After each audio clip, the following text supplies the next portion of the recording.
हाँ, राजू भाई कुछ बात करना चाहेंगे? हाँ, उसकी चर्चा मेरी उनके साथ 2-3 साल से चलती है। वो जब यहाँ नागपुर नहीं आए थे, लोकमत समाचार के संपादक नहीं बने थे, उसके पहले से हम उन्हें जानते हैं। तो हमारी उनकी ये चर्चा चलती है, ये वैकल्पिक अखबार, वैकल्पिक मीडिया, वैकल्पिक पत्रिकाओं के बारे में। और चर्चा चलते चलते लगभग एक हम लोगों ने फैसला कर लिया है, लगभग 99% हो गया है कि अगले साल भर के अंदर या ज़्यादा से ज़्यादा 2 साल के अंदर ऐसा कुछ हम शुरू करेंगे।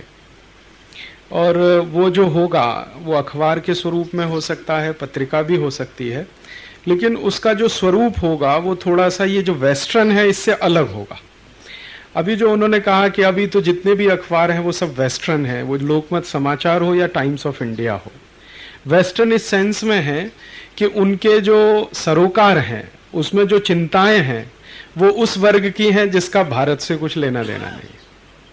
खबरें भी उसी वर्ग की हैं। अब आज खबर है, अरुण जेटली का एक बड़ा स्टेटमेंट है, 6 कॉलम में है कि आयात बढ़ा है तो देश का बहुत भला हो गया। हाँ, बहुत बड़ा स्टेटमेंट है, 6 कॉलम में है। अरुण जेटली कहता है कि जितना विदेशों से हम आयात करेंगे उतना ही देश का भला हो रहा है। तो और ये सरोकार किन के हैं? ये सरोकार उनके हैं जो इंपोर्ट करने वाले लोग हैं। उसमें ये टाटा बिरला, डालमिया, धीरूभाई अंबानी भी हैं, वो सिर्फ विदेशी कंपनियां ही नहीं है। तो उनके मतलब की खबर है, या चैम्बर ऑफ कॉमर्स के मतलब की खबर है, या अच्छा, इसी तरह से यहाँ चर्चा आई थी कि एक और जो खबर है जो हिंदुस्तान के 90 करोड़ लोगों के मतलब की हो सकती है, वो पवन गुप्ता उस दिन सुना रहे थे ना, एक कहानी सुना रहे थे कि एक खबर छपी अखबार में कि मध्य प्रदेश में और मालवा के क्षेत्र में कौओं ने जो है घोंसले बीच में बनाए, तो किसानों को समझ में आ गया कि इस साल बारिश बहुत बराबर होने वाली है। कौए अगर ज्यादा ऊपर घोंसले बनाते तो बारिश बिल्कुल नहीं होती, और बहुत नीचे बनाते तो जल प्लावन आ जाता, बाढ़ आ जाती। तो वो बता रहे थे कि ये खबर किसी 1 या 2 अखबार में छपी है और बहुत छोटी सी छपी है, 3 या 4 लाइन की खबर है, लेकिन ये खबर तो 90 करोड़ हिंदुस्तानियों की खबर है। माने 90 करोड़ या 95 करोड़ या 99 करोड़ हिंदुस्तानी तो इसी तरह की खबर की प्रतीक्षा में रहते हैं ना। उनको पानी की जरूरत है, तो पानी को जानने वाले जो लोग हैं उनके भी जरूरतें हैं, उनके भी ज्ञान की जरूरत है, उन सूचनाओं की जरूरत है जिन सूचनाओं के आधार पर यह पता चलता हो कि पानी अच्छा आने वाला है या कम अच्छा आने वाला है। वो बकरी की कहानी इन्होंने सुनाई, कोल्हापुर के साथी ने, शिमला हाउस था, तो किसान ने समझा दिया कि बारिश अच्छी होगी, तो और वो समझ में आ गया और हो भी गई। वो सिर्फ बकरी के व्यवहार को देखकर वो किसान जानता है कि बारिश अच्छी होने वाली है। चींटी के व्यवहार को देखकर कोई जानता है कि बारिश अच्छी होने वाली है। तो ये जो लोक व्यवहार है, लोगों की जो समझ है, लोगों की जो मान्यताएं हैं, लोगों की जो परंपराएं हैं, उनसे जुड़ी हुई खबरें तो किसी भी अखबार में नहीं होती हैं। होती हैं तो बहुत कम होती हैं, सालों में कभी एक आध बार देखने को मिलती हैं, उन पे कोई चर्चा नहीं होती है, कोई संपादकीय टिप्पणी नहीं होती है। ये सब तो होता है। और ये अब जब से हम लोगों की समझ बनी है तो ये दिख ही रहा है हम लोगों को कि अखबार भी जो निकल रहा है वो उन्हीं लोगों के लिए निकल रहा है जो देश विनाश के काम में लगे हैं या सत्यानाश के काम में लगे। तो हम जो अपना अखबार बनाएंगे, चलाएंगे, ये तो हम लोगों ने तय कर लिया है कि वो करना है हमको। और ये इसलिए करना है कि जो अभी उन्होंने थोड़ी देर पहले बताया कि जैसे जैसे आंदोलन का प्रभाव बढ़ेगा तो आपकी अभी जो खबरें आ रही हैं वो भी बंद हो जाएंगी। ये बिल्कुल सही है, क्योंकि बहुत संपादक मुझे सीधे से ये कहते हैं कि हम आपकी खबर छापें या अपना 10 लाख रुपए का विज्ञापन देखें, क्योंकि वो विज्ञापन देने वाले ने कहा है कि राजीव दीक्षित की खबर आएगी तो आपका विज्ञापन बंद। तो हमें तो तय करना पड़ता है, तो विज्ञापन ही देखना है हमें, तो आपकी खबर तो हमारे लिए उतनी महत्व की नहीं। कल को ये 10 लाख 1 करोड़ रुपए होगा कि राजीव दीक्षित की खबर छपेगी तो 1 करोड़ गया। तो ये अखबारों के साथ होगा, तो वो तो आपके साथ नहीं आएंगे। ये आप जान लीजिए कि जो स्थापित समाचार तंत्र है, माने ये अखबारों का तंत्र है, ये हमारे साथ नहीं आने वाला है, ये जाने वाला है अपने मालिकों के साथ। लेकिन इस तंत्र में कुछ ऐसे लोग हैं वो अपने साथ आ सकते हैं, जो जिनकी संवेदनाएं हैं, सामान्य लोगों से जुड़े हुए हैं, जमीन के लोग हैं, जिनके सरोकार ऐसे हैं, भले वो वहां बैठे हैं, वो उनकी मजबूरी हो सकती है, लेकिन उनके मन में तो कहीं यही बोलता है या कहीं घटित होता है या सोचते समझते हैं। तो अखबारों के तंत्र में जो ऐसे लोग बैठे हुए हैं जिनकी संवेदनाएं भारत से जुड़ी हैं, सामान्य लोगों से जुड़ी हैं, वो लोग अपने साथ आ सकते हैं। उनकी मदद से तो कुछ हो सकता है। एक दूसरा, जो सामान्य लोग हैं उनकी मदद उनके साथ हो जाए तो और बड़ा होगा। तो हम ये करेंगे जरूर। ये मिश्रा जी को मैं बताना चाहता हूं कि 2 साल के अंदर हम वैकल्पिक मीडिया खड़ा करेंगे इस देश में, अखबार भी निकालेंगे, मैगजीन भी निकालेंगे, लेकिन उनका स्वरूप जो होगा वो ऐसा नहीं होगा, ये नेशनल जैसा कुछ नहीं होगा, वो लोकल ज्यादा होगा, लोकल होगा। वो हो सकता है जैसे कर्नाटक है तो कर्नाटक के 6 जिलों में बिकने वाला अखबार होगा, या 4 जिलों में जाने वाला होगा, या कोई मैगजीन है तो वो 2 जिले में पढ़ी जाएगी या 1 जिले में पढ़ा जाएगा, इस तरह का होगा। और उसमें सरोकार जो होंगे वो साधारण आदमी के होंगे। उसमें खबरों की जो प्रमुखता होगी वो ऐसी खबरें उसमें 4 कॉलम की होंगी कि मालवा के किसानों ने कौओं के घोंसलों को देखकर पानी का पता लगा लिया। ये हमारे लिए 6 कॉलम की न्यूज हो सकती है। हो सकता है हमारे अखबार में इस पे एडिटोरियल लिखा जाएगा, और वो एडिटोरियल सप्लीमेंट्री जैसा होगा कि ये कौए का स्वभाव कैसा होता है जो पानी को पता कर लेता है, उस पे कोई रिसर्च भी होगी। और ये किसानों का स्वभाव कैसा है जो कौए के घोंसले से पता कर लेते हैं, उनका देखने का नजरिया क्या है, उनकी दृष्टि क्या है। अभी ये तीर्थहल्ली से वो बता रहे थे अपने कृष्णमूर्ति भाई कि वो एक खास तरह का कीड़ा होता है, उसमें पंख निकलते हैं, वो जब उड़ना ज्यादा शुरू कर देता है तो पता चल जाता है कि बस पानी कैसा होने वाला है। उसके लिए उनको मौसम विज्ञान की भविष्यवाणी पे निर्भर रहने की जरूरत नहीं होती, जो अक्सर गलत हो जाती है। तो हम जो अखबार निकालेंगे, हम जो पत्रिकाएं निकालेंगे, हम जो समाचार पत्र निकालेंगे, वो कुछ इस तरह के होंगे जिसमें साधारण आदमी, आम आदमी, किसान है, कारीगर है, उसकी कहानियां, उसके किस्से, उसके बारे, उसकी जो दृष्टि है दुनिया को देखने की, दुनिया को समझने की, वो उसमें ज्यादा रहेगा और वही लड़ाई लड़ सकेगा। ये जो पूरा मीडिया एक तो वेस्टर्नाइज्ड है, ये जो अंग्रेजी अखबार हैं और ये जो भाषाई अखबार हैं वो आधे वेस्टर्नाइज तो हो ही गए हैं। ऐसा नहीं है कि वो कम वेस्टर्नाइज हुए हैं, क्योंकि उनमें भी अंग्रेजी की नकल करने की प्रवृत्ति ज्यादा है। हर एक अखबार का एक अंग्रेजी एडिशन निकल रहा है, उसका ट्रांसलेशन। अब इंडिया टुडे है, वो क्या कहेंगे आप उसको, कोई हिंदी में निकल रहा है तो स्वदेशी थोड़ी है।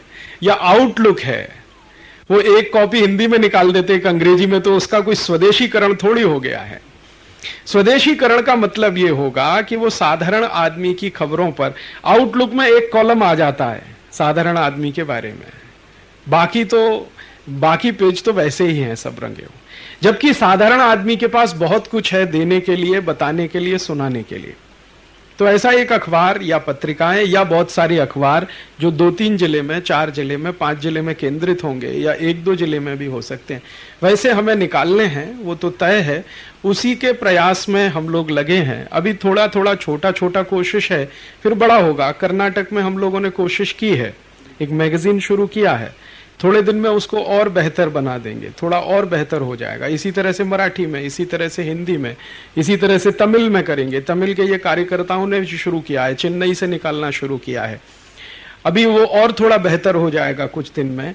इसी तरह का हम करने वाले हैं। ये तो हम लोगों का संकल्प है, क्योंकि लड़ाई लड़नी है बड़ी, तो ये अखबार साथ नहीं आएंगे। लेकिन आपको अपनी जानकारी लोगों तक पहुंचानी है तो वो स्वरूप अखबारों का लाना पड़ेगा। उनको थोड़ा लोकल बनाना है, और लोकल बना के, और जो लोकल ट्रेडिशंस हैं हमारे, उनको थोड़ा महत्व देना है। जो लोकल इंफॉर्मेशन है उनको थोड़ा महत्व देना है, और जो उनकी मान्यताएं हैं, ज्ञान भरी बातें हैं, उनको थोड़ा सा सामने लाके, ये जो हमारा अंग्रेजी वाला क्लास है इसके सामने उसको खड़ा करना है।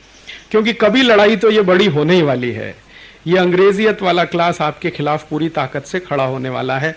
वो आपके ऊपर सब तरह के आरोप लगाने वाला है, आपके ऊपर सब तरह से हमला करने वाला है, आपके खिलाफ एडिटोरियल लिखने वाला। शुरुआत तो हो ही गई है, ये बंबई के साथी जानते हैं कि हमारे खिलाफ लिखना तो शुरू हो गया है। कई अखबारों में तो आने ही लगा है। राजीव दीक्षित तो विदेशी गाड़ी से चलता है, स्वदेशी की बात कैसे करता है, विदेशी पेन इस्तेमाल करता है। एक संपादक ने तो लिख दिया कि मैंने उनको पेप्सी पीते हुए देखा है। हाँ, लिख दिया इतने कॉन्फिडेंस से कि मैंने तो राजीव दीक्षित को पेप्सी पीते हुए देखा है। और ये अखबार है, ये जो मराठी अखबार है लोक सत्ता, उसके एडिटर ने लिखा कि मैंने राजीव दीक्षित को पेप्सी पीते देखा है, क्या आप स्वदेशी की बात करते हैं, विदेशी पेन से लिखते देखा है। अब आप जानते हैं, आप तो मुझे जानते हैं, हम सब एक दूसरे को जानते हैं। इस लेवल पे जब खबरें लिखी जाती हैं, थोड़े दिन में कहेगा कि मैंने तो राजीव दीक्षित को वहां प्रोस्टिट्यूशन में जाते देखा है, हाँ रेड लाइट एरिया में देखा है। अभी क्या करेंगे आप उसका? तो खंडन करते रहिए आप, उसमें तो अपने को उतरना नहीं है, अपने को तो दूसरे तरह से काम करना है। ये तो होगा, इसको आप कोई कम मत समझिए, ये तो होगा। इसमें मल्टीनेशनल के पैसे से लिखवाई जाने वाली भी खबरें होंगी, जो उनके पैसे, आजकल पैसे पे खबरें लिखवाई जाती हैं, वो अच्छे से जानते हैं। स्पॉन्सर्ड न्यूज होती हैं, बाकायदा होती हैं, सिर्फ एडवर्टीजमेंट ही नहीं आते, स्पॉन्सर्ड न्यूज आती है, और वो न्यूज लिखवाने वाले लोग होते हैं। अक्सर आपने देखा होगा, अचानक से 8-10 दिन में एक खबर आ जाएगी कि चाय पीने से कैंसर कम होता है, आ गई खबर। अब आप ढूंढते रहिए, और उसमें आएगा कि विश्वसनीय सूत्रों की जानकारी के अनुसार। अब वो विश्वसनीय सूत्र क्या है वो कभी नहीं पता चलेगा आपको, या हमको मिली गई कोई खबर के आधार पर वो लिख दिया कि चाय पीने से कैंसर कम होता, हो गया खत्म। अब ये सीधे दिखता है कि रुपया देके लिखवाई गई खबर है, जिसमें चाय कंपनियों का अपना वेस्टेड इंटरेस्ट। कभी आ जाएगा कि कॉफी पीने से ब्लड प्रेशर कम हो जाता है, हाँ हार्ट अटैक नहीं आएगा, पिज्जा खाते रहिए हार्ट अटैक नहीं आएगा, और ऊपर से पेप्सी भी पीते रहिए तो बिल्कुल हार्ट अटैक नहीं आएगा। तो ये सब झूठ खबरें हैं, यही बात हो रही है ना कि इस तरह की झूठ खबरें, ये सब पैसा देके लिखवाई जाने वाली खबरें हैं। तो ये अगर इस तरह से लिखवाई जा सकती हैं तो ये भी लिखवाई जा सकती हैं कि आजादी बचाओ वाले तो सब एजेंट हो गए हैं टाटा बिरला डालमिया के, वो तो चाहते हैं कि ये विदेशी हटें तो टाटा बिरला डालमिया का साम्राज्य स्थापित हो। तो इस तरह का तो ये चलेगा। अब इसमें क्या होगा कि अगर अपने पास कोई हथियार नहीं है तो तकलीफ आएगी, इसलिए अभी से अपने को मन तैयार करना है, मानस बनाना है। मिश्रा जी का मैं इसलिए आभार व्यक्त करता हूं कि उन्होंने ये सोचने के लिए हम सबको दिया कि वैकल्पिक मीडिया बनाना है। हम लोगों ने पहले से मान रखा है, तय किया हुआ है कि वो बनाना है, और उसको लोकलाइज माने स्थानीय स्तर के, स्थानिकता के आधार पर चलाना है। लोकल जो ग्रुप्स हैं हमारे देश में, जो समूह हैं, उनके आधार पर, उनके ज्ञान से, उनकी परंपराओं को, उनको प्रमुखता देके उसमें। और अपने पास जब हम बात हो रही थी ना, इंक्वायरी जब करेंगे इस तरह का, रविंद्र शर्मा का व्याख्यान सुनने के बाद हमें थोड़ा लगा कि इस तरह की इंक्वायरी, वही इंक्वायरी हमारे अखबारों में आएगी, वही हमारे लिए न्यूज है। हमारे लिए बड़ी न्यूज होगी कि आंध्र प्रदेश के किसान पानी जानने के लिए क्या करते हैं, तो पानी जानने के लिए 1000 साल से वो ये करते हैं। कर्नाटक के किसान पानी अच्छा बरसेगा नहीं बरसेगा उसके लिए क्या करते हैं, तो वो ये करते हैं। उत्तर प्रदेश के किसान क्या करते हैं, तो वो टिटहरी की आवाज सुनते हैं या कुछ सुनते हैं। तो हो सकता है उत्तरांचल के किसान क्या करते हैं, तो वो ये करते हैं। हो सकता है कि कोई एक अंक इसी पे होगा कि ये पानी जानने वाले हिंदुस्तान में जो समूह है वो क्या क्या तरीके अपनाते हैं, बारिश अच्छा होगा नहीं होगा, कम होगा ज्यादा होगा, इसको जानने के लिए। तो ये खबर हमारे लिए बड़ी खबर हो गई, ये हमारे लिए महत्व की खबर हो गई। हमारे लिए ये खबर का कोई मतलब नहीं है कि अरुण जेटली कहता है कि आयात बढ़ने से देश का विकास हो जाएगा। ये हमारे लिए हो सकता है 2 लाइन की खबर हो या 4 लाइन की खबर हो, लेकिन टिटहरी की आवाज सुनकर पानी की पहचान करने वाला कोई उत्तरांचल का किसान कुछ कह रहा है तो वो हमारे लिए 4 कॉलम की खबर होगी। तो हमारा अखबार स्थापित अखबारों से कैसे भिन्न होगा, उसका एक मन में ये विचार अगर बनता है, धीरे धीरे आप बनाएंगे। लोकल हमें अखबार निकालने हैं, 1-1, 2-2 जिले, 3-3 जिले में अखबार चलाने हैं, स्थानीय भाषाओं में चलाने हैं, उसी तरह की मैगजीन चलानी है। हम लोग इस पे भी काफी सोच रहे हैं कि कम्युनिटी रेडियो होंगे। कम्युनिटी रेडियो माने 2-3 जिले में सुनने के लिए, 2-4 जिलों में सुनने के लिए, 2-5 जिलों में सुनने के लिए। हाँ, तो उसमें क्या होगा कि यही सूचना है जो कहीं से हमें मिल रही हैं, हमारे समाज से, हमारे लोगों में से। तो ब्रॉडकास्टिंग का दूसरा स्वरूप जो नैरोकास्टिंग का है वो भी हमारे मन में चल रहा है। हो सकता है कि साल भर के अंदर 1-2 ऐसे रेडियो स्टेशन हम चलाएं। अपने पास कुछ ऐसे कार्यकर्ता तो हैं जिनको ये आता है, उदय भाई मेघानी है, ऐसे और भी कार्यकर्ता हैं। उनकी मदद से कुछ 1-2 ऐसे रेडियो स्टेशन भी चलाएंगे, कुछ अखबार निकालेंगे, हो सकता है अपना टीवी चैनल भी चलाएंगे, हो सकता है अपनी मैगजीन्स भी होंगी। ऑल्टरनेटिव मीडिया खड़ा करना है, क्योंकि उसके बिना आप बड़ी लड़ाई नहीं लड़ पाएंगे। थोड़े दिन में ये जो एस्टेब्लिश मीडिया जब पूरी तरह आपके खिलाफ होगा तो सामान्य आदमी के मन में जो भ्रम का निर्माण होगा, उस निर्मूलन के लिए आपको तो ऐसा कुछ ना कुछ करना पड़ेगा। बस इतना मुझे सूचना देना था। मिश्रा जी का बहुत धन्यवाद कि उन्होंने ये विषय उठा दिया, और दूसरा धन्यवाद कि मुझे भी ये आपको सूचना देने का मौका मिल गया। अब मैं श्री अभय भाई प्रताप, हमारे जो कार्यकर्ता इलाहाबाद से आए हुए, उनसे निवेदन करूंगा कि वो आभार प्रकट करें। एक चीज़ जान लेवे कि अभय भाई नई आज़ादी उद्घोषित के लंबे समय तक संपादक भी रह चुके हैं। उन्हीं से निवेदन करूंगा कि वो औपचारिक तौर पे ये सत्र को मतलब अच्युतानंद जी मिश्रा जी का आभार प्रकट करें। मित्रों, वैसे राजीव भाई ने आभार प्रकट कर दिया है, लेकिन फिर भी औपचारिकता बस। अभी जैसे अच्युतानंद जी बोल रहे थे तो हमारे साथियों के मन में कितनी ज़्यादा जिज्ञासा है प्रिंट मीडिया के प्रति, ये खुल के आ गया सामने। उसके बाद सवालों की को जिस तरह से उठाया साथियों ने, उससे ऐसा लगा एक बार कि प्रहार प्रतिप्रहार का दौर शुरू हो गया अच्युतानंद जी के ऊपर। लेकिन मैं बता दूं कि अच्युतानंद जी बहुत सुलझे हुए व्यक्ति हैं और देश के अच्छे संपादकों में से एक हैं। और संपादकों की जो स्थिति होती है, प्रतिदिन इसी तरह का द्वंद्व और इसी तरह का प्रहार प्रतिप्रहार झेलने वाली स्थिति होती है, और उसमें अच्युतानंद जी बड़े ही माहिर व्यक्ति हैं। तो उससे अच्युतानंद जी के न तो सेहत पे कोई असर पड़ता है और न उनके मन में कोई आग्रह दुराग्रह आता है। इस बात को आप लोग साफ साफ समझ लीजिए। ये किसी भी अच्छे संपादक का ये गुण होता है कि कोई भी कितना भी वैचारिक रूप से हमला करे, उल्टे सीधे सवाल पूछे, वो झेलने ही पड़ते हैं। वो रोज रोज का काम होता है। चिट्ठी आती है तो उसमें पूछा जाता है कि आपको संपादक बना किसने दिया। वही नहीं, यहाँ तक कि ये भी कहा जाता है कि आप चोरी करते हैं क्या वहां बैठ करके, या संपादकी करते हैं। बड़े उल्टे सीधे कमेंट लोग लिख के भी भेजते हैं, वो सब झेलना पड़ता है। तो इसलिए ये सवालों से ज्यादा कोई संपादक घबराता नहीं, और वो भी यहाँ पर बैठ करके वो तो यही सुनने और इसी पे अपना कुछ परामर्श था अच्युतानंद जी का जो देने आए थे। और पिछले मुझे याद है मेरी भेंट सबसे पहले 1995 के जनवरी में हुई थी दिल्ली में अच्युतानंद जी से। पहली मुलाकात थी मेरी। लेखन जगत में भी हम लोग अभी बिल्कुल नए थे, नया नया लिखना 2-3 साल पहले से कुछ शुरू किया था। पत्रिका का काम हमने इलाहाबाद में संभाल लिया था। उस समय हम और प्रदीप जी थे, साथ गए थे मिलने अच्युतानंद जी से। तो अच्युतानंद जी उस समय नवभारत टाइम्स में वरिष्ठ सह संपादक हुआ करते थे। हम लोग नवभारत टाइम्स के दफ्तर में गए मिलने। हम लोगों के साथ बच्चों की एक टीम गई थी जो हाई स्कूल और इंटरमीडिएट और BA1 BA2 के छात्र थे। एक प्रतियोगिता हम लोग इलाहाबाद में कराते थे, उसमें से जो लड़के निकलते थे उनको लेकर के एक हम लोग बाहर भ्रमण का कार्यक्रम रखते थे। तो उनको लेकर हम लोग दिल्ली गए थे। तो वो बच्चे उस समय हम लोगों के साथ नहीं थे, हम 2 लोग गए थे मिलने। तो हम लोगों ने कहा कि उन बच्चों को कुछ मार्गदर्शन आपसे लेना है, हम लोग चाहते हैं कि बच्चों को ले आए यहाँ मिला दे। अच्युतानंद जी ने कहा कि नहीं नहीं, आप क्यों आएंगे यहाँ, मैं चल के आप तक आ जाता हूँ जहाँ ठहरे हुए हैं। और उस समय मैंने इनकी सहृदयता और सहजता देखी। वो सहजता मैं आज भी देखता हूँ किस तरह से बरकरार है। अच्युतानंद जी ने दूसरे दिन समय दिया था सुबह पहुंचने का। एक हॉस्टल में हम लोग रुके हुए थे और ठीक नियत समय पे अच्युतानंद जी वहां पहुंच गए। हम लोगों को नहीं, यद्यपि हम लोग जनसत्ता के दफ्तर तक गए थे वहीं कुछ लोगों से मिलने, उन बच्चों को लेकर के, लेकिन अच्युतानंद जी खुद आए मिलने। और जिस समय मिलने आए उस समय बरसात हो रही थी। दिल्ली में छतरी लेकर के बहुत कम लोग चलते हैं, अच्युतानंद जी छतरी लिए हुए बरसात में पहुंचे थे वहां पे।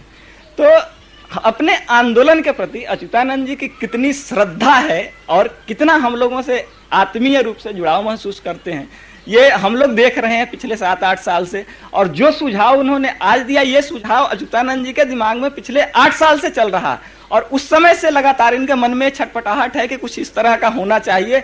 और उस समय इन्होंने कहा था नवभारत टाइम्स में रहते हुए भी कि हम लोग, मतलब वो अखबारों के अंदर का सत्य है जो सामान्य रूप से संपादक खुल के कहने में हिचकते हैं। अच्युतानंद जी ने कहा था कि आप समझते क्या है हम लोगों को, हम लोग सत्य थोड़ी ना छापते हैं अखबारों में, हम लोग तो तथ्य छापते हैं। तो और ये बात बिल्कुल सही है, अखबारों में जहां भी छपता है तथ्य ही छपता है, सत्य कहीं छपता नहीं है। तो अब ऐसे संपादक होते हुए भी अच्युतानंद जी कुछ ऐसे, अब लोकमत समाचार में है, अपनी स्थिति एक संपादक की जहां तक होती है, जितनी वो कर सकता है देश के लिए समाज के लिए उतना वो करने की कोशिश करते हैं। संपादक की स्थिति सच में एक नौकर से ज्यादा कुछ नहीं है। आजकल अखबारों में जो स्थिति है, एक नौकर से ज्यादा संपादक की स्थिति नहीं है। ज्यादातर जो बड़े अखबार हैं उनमें तो संपादक हैं ही नहीं, उप संपादक हैं, सहायक संपादक हैं। मुख्य संपादक के रूप में मालिक ही होता है उनका, और मालिक जो कहता है वो करते हैं। संपादक नाम की संस्था ही खत्म हो गई है अखबारों से। और यदि संपादक कोई है तो वो ज्यादा कुछ करने की स्थिति में नहीं है, ज्यादा कुछ करने की कोशिश करता है तो हटा भी दिया जाता है।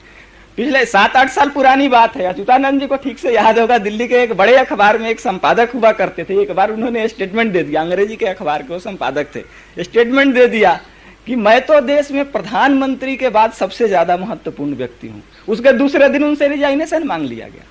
मैनेजमेंट के लोगों को इतना बुरा लगा, उनके मालिकान को इतना बुरा लगा होगा कि उनसे रिजाइनेशन मांग लिया गया, और वो फिर उसके बाद संपादक पद से हटे ही, दूसरा कोई रास्ता नहीं था। तो संपादकों की स्थिति सच में बड़ी कमजोर होती है। इस समय जो स्थिति हो गई है, एक स्थिति संपादकों की थी आजादी के पहले की, जब स्वतंत्रता संग्राम चल रहा था, जिसकी मोटी मोटी रूपरेखा अच्युतानंद जी ने रखी। और पहले ही शुरू के अपने वाक्य इन्होंने कहे कि गांधी जी सबसे बड़े पत्रकार थे, पहले भी और आज भी हैं।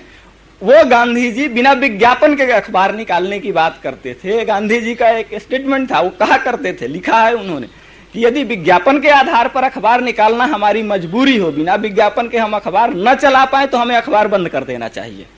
और अच्युतानंद जी के मन में भी जो छटपटाहट है वो यही कि इस तरह का कोई अखबार का तंत्र विकसित हो, कोई शुरू हो जो बिना विज्ञापन के अखबार निकल सके, बिना इस तरह के कंपनियों की मदद के, बिना सत्ता में बैठे हुए लोगों की मदद के निकल सके, तो वो सच में जनहित का अखबार होगा। और आंदोलन उसके लिए प्रयासरत भी है। आगे जैसे राजीव भाई बता रहे थे, वो पूरी तरह से प्लानिंग में है अपने आंदोलन के, आगे उस पर हम लोग काम भी कर रहे हैं।